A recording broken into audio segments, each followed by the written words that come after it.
夜很安静，窗外有一轮明亮的月亮。夜很安静，窗外有一轮明亮的月亮。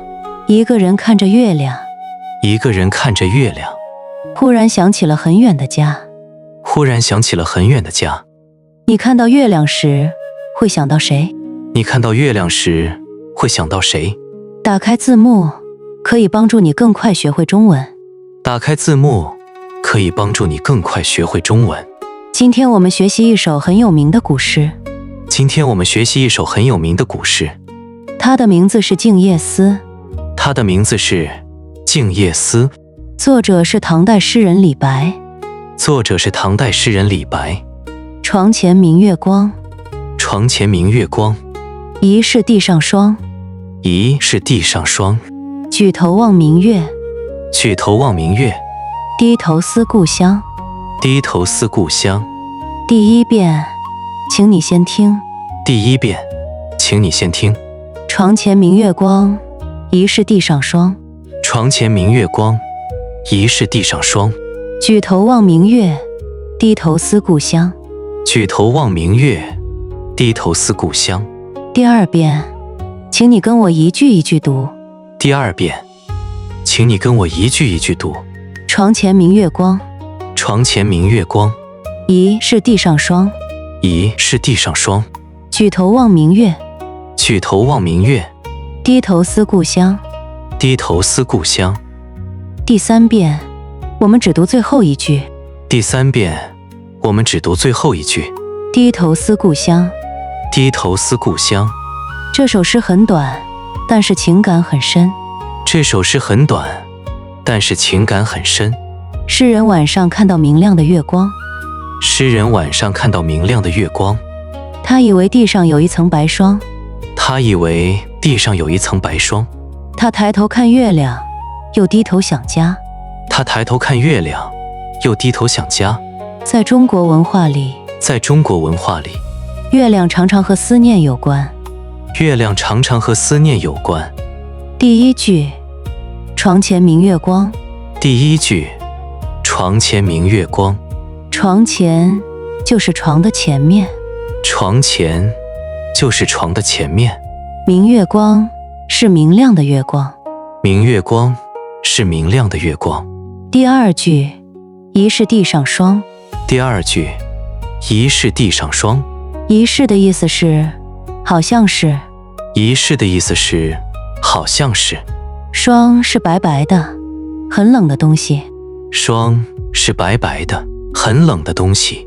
第三句，举头望明月。第三句，举头望明月。举头就是抬起头。举头就是抬起头。望明月就是看着明亮的月亮。望明月就是看着明亮的月亮。第四句，低头思故乡。第四句，低头思故乡。低头就是把头低下来。低头就是把头低下来。故乡就是自己的家乡。故乡就是自己的家乡。现在我们学习几个今天也能用的词。现在我们学习几个今天也能用的词。这些词可以帮你说月亮。这些词可以帮你说月亮，也可以帮你说想家。也可以帮你说想家。床前，床前，床前，床前，床前有一本书。床前有一本书。床前有一本书。床前有一本书。明月，明月，明月，明月。今晚有明月。今晚有明月。今晚有明月。今晚有明月。光，光，光，光。月亮有光。月亮有光。月亮有光。月亮有光。地上，地上，地上，地上，地上很干净。地上很干净。地上很干净。地上很干净。霜，霜，霜，霜。早上有霜。早上有霜。早上有霜。早上有霜。举头，举头，举头，举头。我举头看天。我举头看天。我举头看天。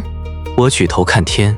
低头，低头，低头，低低头，他低头看书，他低头看书，他低头看书。他低头看书。故乡，故乡，故乡，故乡。我想我的故乡，我想我的故乡，我想我的故乡。我想我的故乡。今晚的月亮很亮，今晚的月亮很亮，今晚的月亮很亮。今晚的月亮很亮。我看到月亮就想到家，我看到月亮就想到家，我看到月亮就想到家。我看到月亮就想到家。我有一点想家，我有一点想家，我有一点想家。我有一点想家。我很思念我的故乡，我很思念我的故乡，我很思念我的故乡。我很思念我的故乡。在这首诗里，我们看见一个安静的夜晚。在这首诗里，我们看见一个安静的夜晚。我们看见月光，也看见一个人想家的心。我们看见月光，也看见一个人想家的心。月亮在天上，家在远方。月亮在天上，家在远方。所以，月亮常常让中国人想到故乡。所以，月亮常常让中国人想到故乡。今天，如果你想家，今天，如果你想家，也可以说，我看到月亮就想到家。也可以说，我看到月亮就想到家。最后，我们一起复习。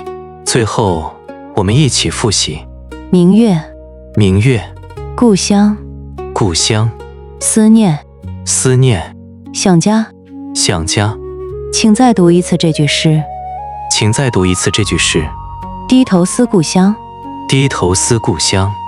静夜思告诉我们，静夜思告诉我们，月亮不只是月亮，也是一种思念。月亮不只是月亮，也是一种思念。你看到月亮会想到什么？你看到月亮会想到什么？在评论区用中文写下来吧。在评论区用中文写下来吧。感谢收看，别忘了打开字幕，我们下期再见。感谢收看，别忘了打开字幕，我们下期再见。